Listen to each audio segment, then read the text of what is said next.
Hello everyone, welcome to Wizard Educational Institute. আজিৰ এই informative ভিডিঅ'টোত আমি নিউক্লিয়াৰ এনাৰ্জি ছেক্টৰত প্ৰাইভেট কৰ্পোৰেশ্যনৰ পাৰ্টিচিপেশ্যনৰ বিষয়ে আলোচনা কৰিম। আপোনালোকে নিশ্চয় জানে 2025-26 চনৰ বাজেটত আমাৰ বিত্তমন্ত্ৰী নিৰ্মলা সীতাৰমণজীয়ে 20,000 কোটি টকা ধাৰ্য কৰিছিলে নিউক্লিয়াৰ এনাৰ্জি মিছন এটা ডেভেলপ কৰাৰ কাৰণে। আৰু 2033 চনলৈকে 5টা স্মল মডুলাৰ ৰিয়েক্টৰ ভাৰতত বনোৱা হ'ব বুলি তেখেতে কৈছিলে। আৰু এইটো ভেৰি ইম্পৰ্টেণ্ট হৈছে কাৰণ আমি 2047 চনলৈকে আত্মনিৰ্ভৰ ভাৰত হ'ব বিচাৰিছোঁ আৰু সেই ক্ষেত্ৰত নিউক্লিয়াৰ এনাৰ্জিয়ে গুৰুত্বপূৰ্ণ ভূমিকা পালন কৰিব। আপোনালোকক যদি কনটেক্সটো মই দিব বিচাৰোঁ, ভাৰতত বৰ্তমান ইনষ্টল নিউক্লিয়াৰ এনাৰ্জি কেপাচিটি হৈছে 8180 মেগাৱাট, ডেট ইজ অনলি 8 গিগাৱাট। আৰু 2047 চনলৈকে আমি টাৰ্গেট ৰাখিছোঁ 100 গিগাৱাট নিউক্লিয়াৰ এনাৰ্জি ডেভেলপ কৰাৰ কাৰণে। সো এনেকুৱা ধৰণৰ আৰ্টিকলছ আপোনালোকে বহুত কেইটা পাই যাব, সঘনাই নিউজত আহি আছে। আমাৰ প্ৰধানমন্ত্ৰী ডাঙৰীয়াই ইণ্ডিপেণ্ডেন্স ডে ভাষণতো কৈছিলে যে কেনেকৈ ভাৰত চৰকাৰে নিউক্লিয়াৰ ছেক্টৰটো প্ৰাইভেটাইজেশ্যন কৰি আছে, আৰু এটা খুবেই ইম্পৰ্টেণ্ট হয় আৰু সেইখিনি আমি আলোচনা কৰিম। প্ৰথম কথাটো আপোনালোকে চাওক, আমাৰ ভাৰতত মিক্সড ইকনমি আছে, হয়নে? এটা আছে অপেন ইকনমি, এটা হৈছে ক্ল'জড ইকনমি, আৰু এটা হৈছে মিক্সড ইকনমি। আমাৰ ভাৰতত কিছুমান ছেক্টৰ গভৰ্ণমেণ্টৰ কণ্ট্ৰলত আছে, যেনে নিউক্লিয়াৰ ছেক্টৰ। নিউক্লিয়াৰ ছেক্টৰটো 1962ৰ এটমিক এনাৰ্জি এক্টৰ আণ্ডাৰত কমপ্লিটলি ষ্টেটক মনোপলি দি দিয়া হৈছে, আৰু এইটো চলাই NPCIL, that is nuclear power corporation of India লিমিটেডে। আচ্ছা, এইটো কিয় ইম্পৰ্টেণ্ট হয় জানেনে? কাৰণ আমি যদি ইলেক্ট্ৰিচিটি চাওঁ ভাৰতত, তাৰ 3% নিউক্লিয়াৰ এনাৰ্জিৰ পৰা আমি পাওঁ। কিন্তু যদি গ্লোবেল পাৰ্সপেক্টিভটো চাই আপোনালোকে, ফ্ৰান্সত অলমোষ্ট 70% ইলেক্ট্ৰিচিটি নিউক্লিয়াৰ পাৱাৰৰ পৰা আহি আছে। ঠিক তেনেকৈ USA-তো more than 50% নিউক্লিয়াৰ এনাৰ্জিৰ পৰা ইলেক্ট্ৰিচিটি জেনেৰেট কৰা হয়, আৰু এডভান্সড ইকনমিবোৰ লাহে লাহে ক্লিন এনাৰ্জিৰ পিনে ট্ৰান্সফৰ্ম কৰি আছে। আৰু সেই ক্ষেত্ৰত ভাৰতৰ যিটো প্লেজ আছে 2070 চনলৈকে নেট জিৰ' কাণ্ট্ৰি হোৱাৰ, আমাৰ প্ৰধানমন্ত্ৰী ডাঙৰীয়াই 2021 চনত COP26 সামিটত এই কথাষাৰ কৈছিলে যে 2070 চনলৈকে ভাৰত নেট জিৰ' কাণ্ট্ৰি হিচাপে পৰিণত হ'ব, আৰু সেই ক্ষেত্ৰতে এই নিউক্লিয়াৰ এনাৰ্জিয়ে গুৰুত্বপূৰ্ণ ভূমিকা পালন কৰিব। আৰু আপোনালোকে জানে এই যিটো বৰ্তমান তাৰিফ ৱাৰ হৈ আছে, বেচিকেলি কিয় যে আমি ৰাছিয়াৰ পৰা অইল বাই কৰোঁ, কাৰণ আমাৰ অইলৰ কোনো অল্টাৰনেটিভ নাই। আমি যদি তেনেকুৱা কিবা ফুৱেলছ ডেভেলপ কৰিব পাৰোঁ, যেনে নিউক্লিয়াৰ এনাৰ্জি, যিটো ৰিলায়েবল হয়, ক্লিন হয়, অ'কে, আৰু আনলিমিটেড হয়, সো তেতিয়াহ'লে আমি বেলেগৰ ওপৰত ডিপেণ্ডেণ্ট নহওঁ, আমাৰ ফৰেইন এক্সচেঞ্জ হিচাপ যথেষ্টখিনি সঞ্চয় হ'ব, ৰাইট? ইয়াতে আমি চাম কিয় এই নিউক্লিয়াৰ ছেক্টৰত আমাৰ প্ৰাইভেটাইজেশ্যনৰ দৰকাৰ। প্ৰথম কথাটো নেট জিৰ' 2070লৈকে আমি টাৰ্গেট ৰাখিছোঁ, লগতে প্ৰাইভেট ছেক্টৰৰ এফিচিয়েঞ্চি, ইন'ভেশ্যন, এই দুটা খুবেই গুৰুত্বপূৰ্ণ। চৰকাৰৰ তাত ইমানখিনি টকা নাই যিটো প্ৰাইভেট ছেক্টৰত আছে, প্ৰাইভেট ছেক্টৰৰ তাত যিমানখিনি ইন'ভেশ্যন আছে সেইখিনি চৰকাৰৰ তাত নাই। সো এই দুটা বস্তু লগে লগে আহি যায় প্ৰাইভেট ছেক্টৰ অহাৰ লগে লগে। যেনেকৈ আমি দেখা পাইছোঁ যোৱা 5 বছৰত স্পেচ ছেক্টৰত আমি কিমানখিনি ইম্প্ৰুভ কৰিছোঁ। 2014 চনত ভাৰতত মাত্ৰ 2টাহে ষ্টাৰ্টআপ কোম্পানী আছিলে স্পেচ ছেক্টৰত, আজিকালি 350ৰো অধিক হৈছে। একমাত্ৰ 2020 চনত যেতিয়া স্পেচ ছেক্টৰটো লিবাৰেলাইজেশ্যন কৰা হৈছিলে, প্ৰাইভেট ছেক্টৰৰ কাৰণে মুকলি কৰি দিয়া হৈছিলে। ঠিক তেনেকৈ নিউক্লিয়াৰ ছেক্টৰটো যদি আমি প্ৰাইভেট ছেক্টৰক মাতি আনো তেতিয়াহ'লে যথেষ্টখিনি আগুৱাই যাম, কিন্তু চেলেঞ্জেছ আছে, আমি আলোচনা কৰিম সেইখিনি। ফুকুশ্বিমা ডিজাষ্টাৰ, চাৰ্নোবিল ডিজাষ্টাৰ, বা আমাৰ ভূপাল গেছ ট্ৰেজেডি, তাৰ পৰা আমি শিক্ষা ল'ব লাগিব। দেন গ্লোবেল বেষ্ট প্ৰেক্টিচেছ, আমি বেলেগ দেশত কি হৈ আছে, বেলেগ দেশে কেনেকৈ নিউক্লিয়াৰ কেপেবিলিটি ডেভেলপ কৰি আছে, সেইবিলাক বেষ্ট প্ৰেক্টিচেছবোৰ আমাৰ ভাৰতত ৰূপায়ণ কৰিব পাৰোঁ। চাইনাই 70 গিগাৱাট এনাৰ্জি, নিউক্লিয়াৰ এনাৰ্জি 2035লৈকে বনাব বুলি কৈছে।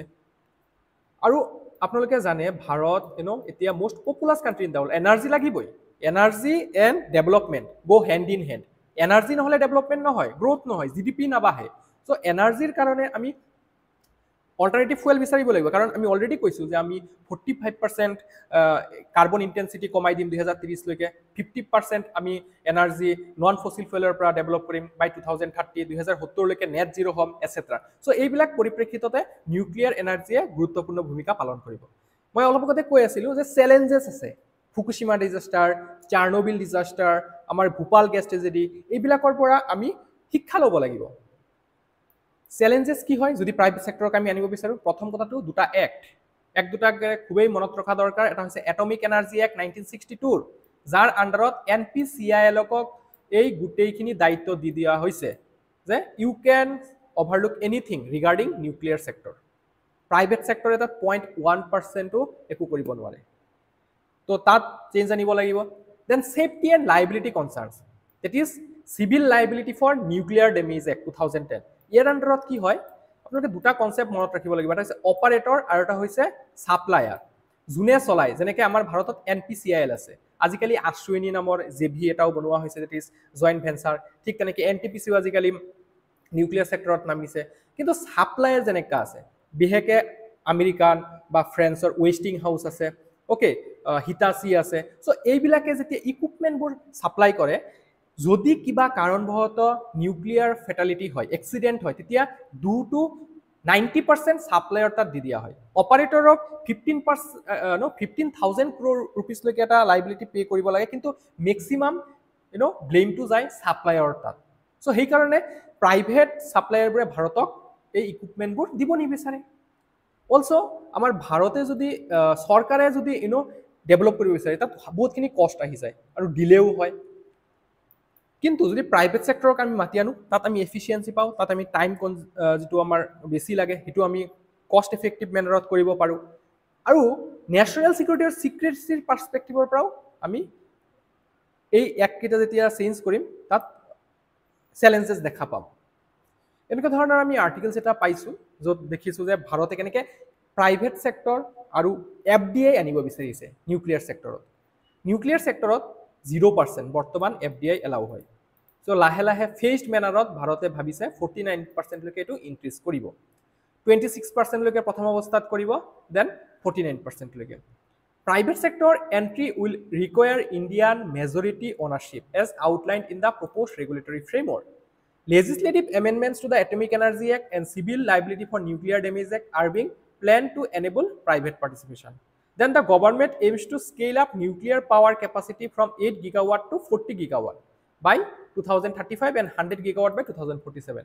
বৰ্তমান 8180 মেগাৱাট হয় 2031-32 লৈকে ভাৰতৰ টাৰ্গেট হৈছে 22480 মেগাৱাট আৰু 2047 লৈকে ভাৰতৰ টাৰ্গেট হৈছে 100 গিগাৱাট আচ্ছা এই ক্ষেত্ৰত আমি কি সহায় ল'ব লাগিব প্ৰথম কথাটো PPP model that is public private পাৰ্টনাৰশ্বিপৰ সহায় নোলোৱাকে আমি আগবাঢ়িব নোৱাৰো এই ক্ষেত্ৰত বিহেকে স্মল মডুলাৰ ৰিয়েক্টৰবোৰ কনষ্ট্ৰাক্ট কৰোতে লগতে ইন্টাৰনেশ্যনেল কোঅপাৰেচনৰ দৰকাৰ পৰিব ফ্ৰান্সৰ পৰা ইজৰাইলৰ পৰা USA ৰ পৰা আমি প্ৰাইভেট কোম্পানীসমূহৰ সহায় সহযোগিতা লাগিব অলসো ব্যালেন্সড লাইবিলিটি ফ্ৰেমৱৰ্ক এটা লাগিব যেটো আমাৰ CLNDA আছে দ্যাট ইজ 2010 চনৰ civil liability for nuclear damage act তাতো এটা ব্যালেন্সড ফ্ৰেমৱৰ্ক বনাব লাগিব ইয়াৰ লগতে এটমিক এনাৰ্জি ৰেগুলেটৰী বোৰ্ডক ষ্ট্ৰেংথেন কৰিব পৰা হ'ব লাগিব আৰু এইকেইটা যদি আমি কৰিব পাৰো নিশ্চয় আমাৰ যেটো টাৰ্গেট 100 গিগাৱাট